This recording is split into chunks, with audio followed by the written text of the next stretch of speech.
Otep à tous, bien-aimés frères et sœurs. Mojtaba Khamenei, le guide suprême iranien. Il est très sceptique pour le mémorandum qui a été signé par l'oncle Sam et l'Iran. À juste titre, bien sûr. Et je suis d'accord avec lui.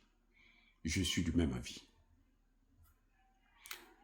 Personne ne peut faire confiance à l'oncle Sam. Si l'oncle Sam en est arrivé là, c'est parce qu'il a des problèmes.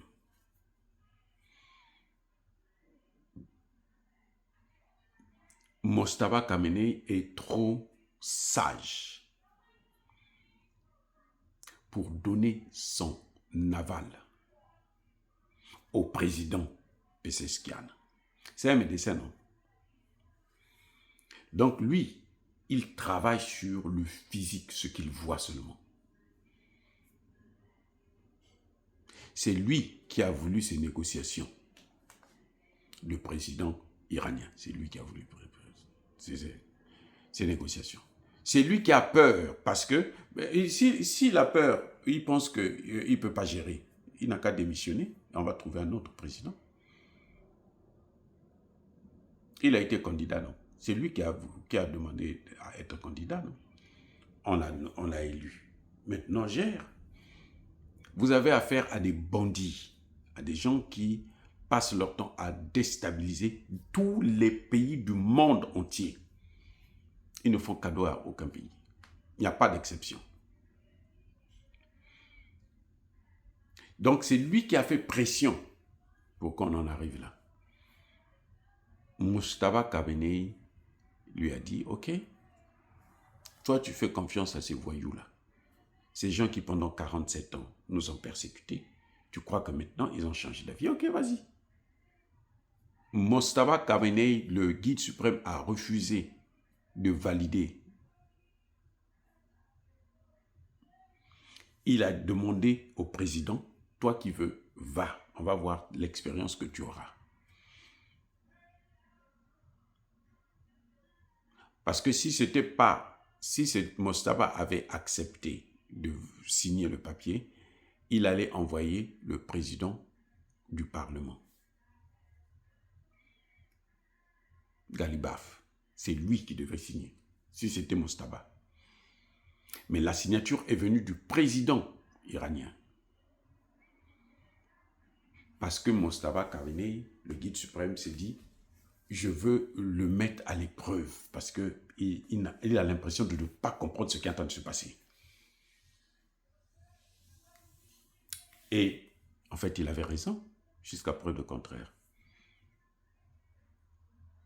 C'est le patron de CENTCOM, le CENTCOM là, le commandement de l'oncle Sam au Moyen-Orient.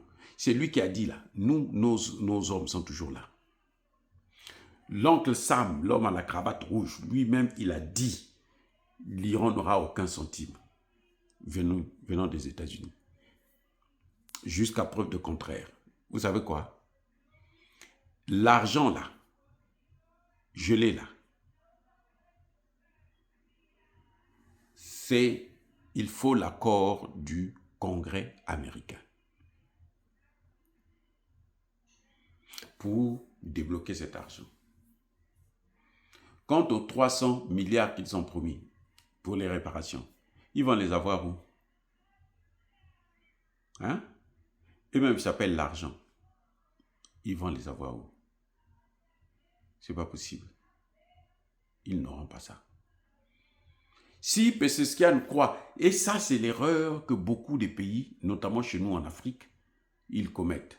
Ils pensent qu'il faut imiter le modèle de développement occidental. Non, si vous voulez imiter ce modèle-là, vous devrez aussi avoir des colonies et des esclaves. Si vous voulez suivre ce modèle. Parce que ce qui a fait de ce qu'ils sont là, c'est les esclaves et puis après les colonies. C'est pour ça que maintenant, ils veulent revenir à la colonisation.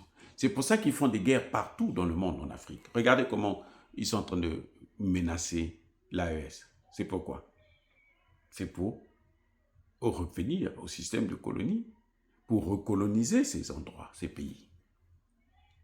C'est tout. Donc le président Pezeshkian doit savoir que le développement de l'Iran, là, vous voyez, l'Iran a innové. L'Iran n'a pas une armée qui est comme l'armée de l'oncle Sam. Sinon, on allait les écraser. Mais ils ont une armée là, souterraine. Ils ont innové. Il n'y a aucun pays au monde qui a des souterrains comme en Iran. Aucun pays au monde. Même pas la Chine, même pas la Russie. Vous voyez, non? Et c'est ça qui a fait la différence. Ils ont suivi un autre modèle. C'est pour ça qu'ils sont plus forts que ceux que vous voyez, que ceux qui les ont attaqués. 2 puissances nucléaires. Ils ont été vaincus. Voilà le problème. Donc, M. Pezeshkian, vous devez faire attention.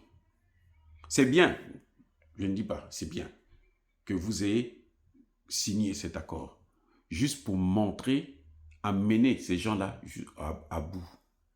Parce que s'ils ne respectent pas ça, ce qu'ils ne le font pas d'ailleurs, eh bien, le monde va couler et le monde va se plaindre, le monde va faire pression sur eux. Et même leur propre économie va s'effondrer. Point. Soyez bénis, j'ai dit.